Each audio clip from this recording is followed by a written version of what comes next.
So in this video, we're going to show you how to create a knit stitch. The knit stitch is the backbone of the knitting world.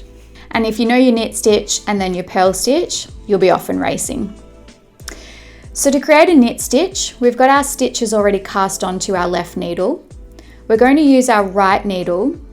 We're going to slip it in through the back of the first stitch, diagonally upwards so your needles remain crossed.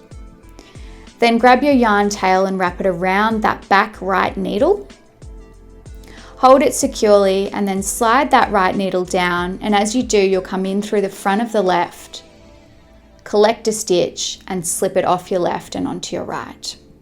And that's your first stitch.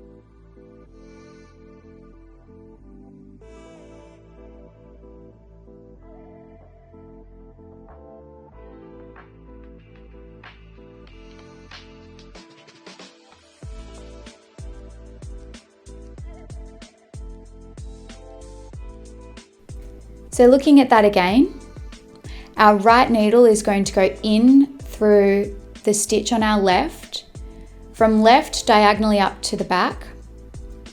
Our yarn will wrap around our back right needle. We'll hold it securely and then slip that right needle down and through, and as you do, you're creating that stitch. Make sure that the stitches are always towards the end of your needles to make knitting a lot easier.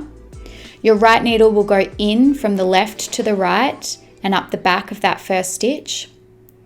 Wrap your yarn tail around your right needle, hold it securely, and then slide your right needle down and up, and that's another knit stitch.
And voila, now you know how to knit.